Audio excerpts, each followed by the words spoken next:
মেয়ে থেকে যখন বউ হয়েছি তখনই বুঝতে পেরেছি সকালবেলার ঘুমটা আর আমার জন্য নয়, আমাকে খুব সকাল সকালে ঘুম থেকে উঠতে হবে। তারপর যখন মা হয়েছি তখন তো আরও ভালো করে বুঝতে পেরেছি। সকালে ফ্রেশ হয়েছি, তারপর স্কিন কেয়ার করে নিলাম, কারণ হচ্ছে শীতের দিন বেশ শীত করে, ত্বকটা টান টান লাগে, তো একটু প্রোডাক্ট তো মাখতেই হয়। তারপরে বিস্কিট খেয়ে নিয়েছি, পানি খেয়েছি, তারপর দেখলাম ওরা দুজনের একজন উঠে গেছে, একজন আবার আরেকজনকে টানাটানি করছে ওঠার জন্য। তো বড় ছেলে যখন উঠে গিয়েছে তো ওকে ফ্রেশ করে নিলাম, ওকে হচ্ছে ব্রাশ করিয়ে দিচ্ছি, কারণ ও তো এখনও ছোট, নিজের কাজ নিজে করতে পারে না। ও আর ওর বাবা এখন হচ্ছে বাজারে যাবে, তাই ওকে রেডি করিয়ে দিতে হবে।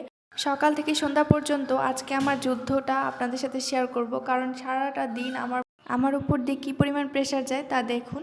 এই যে বড়টা কিন্তু বড় হয়নি এখনও, সে একদমই ছোট, কারণ সে কিন্তু যে বিহেভিয়ার করে একদমই ছোট মানুষের মতো দুষ্টুমি করে, কারণ সে এখনও তো অনেক ছোট, মাত্র 3টা বছর হয়েছে আমার বড় ছেলের। তো এর মধ্যে আবার ছোট আরেকজন চলে এসেছে, তাই কি তার দুষ্টমের বয়স কি শেষ হয়ে গেছে? মোটেও না, সবে মাত্র শুরু।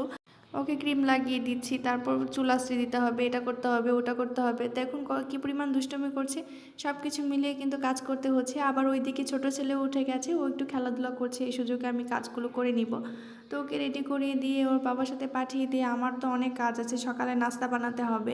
দুইটা বাচ্চা প্রায় সেম সেম হলে কিন্তু অনেক বেশি কষ্ট, কারণ কেউই বুঝতে চায় না।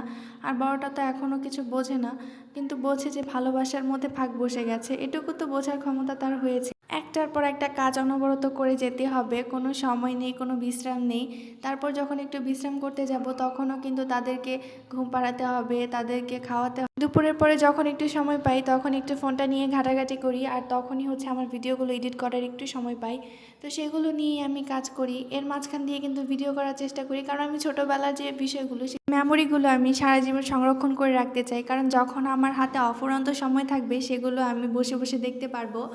তো এখন ছোটোটা যখন ঘুম থেকে উঠে গেছে, ও খেলা করছে দেখে আমি সকালে নাস্তাটা বানিয়ে নিলাম। এখানে মিষ্টি কুমড়া, আলু, পেঁপে, টমেটো দিয়ে হচ্ছে একটা ভাজি করে নিয়েছি, রুটি বানিয়েছি। তো এদিকে আলিফের বাবা চলে এসেছে, ওকে সকালে নাস্তাটা দিব, তারপর ও অফিসে চলে যাবে। মাঝে মাঝে এরকম আগের মতো সাজিয়ে গুজিয়ে নাস্তা করতে খুব ভালো লাগে, যেদিন একটু সময় পাই সেদিন আসলে করে নেওয়া হয়।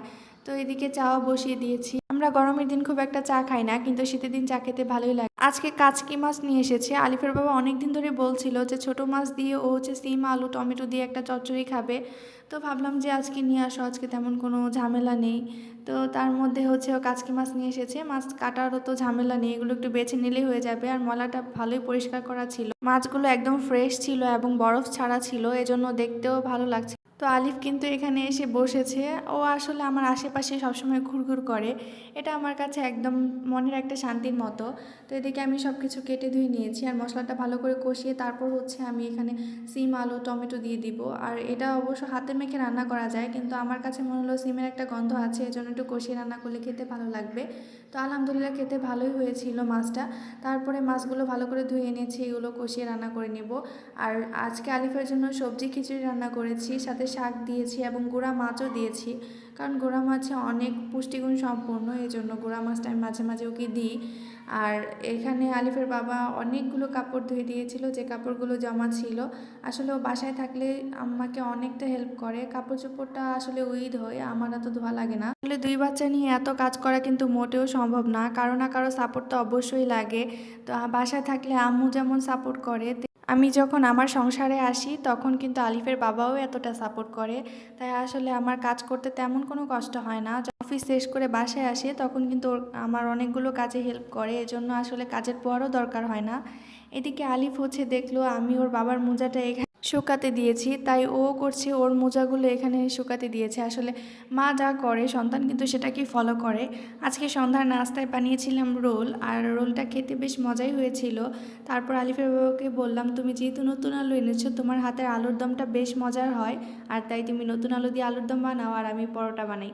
রাতের খাবারটা ছিল আমাদের এটাই। তো আলহামদুলিল্লাহ আজকে এখানেই বিদায় নিচ্ছি, সবাই ভালো থাকবেন, সুস্থ থাকবেন। আসসালামু আলাইকুম।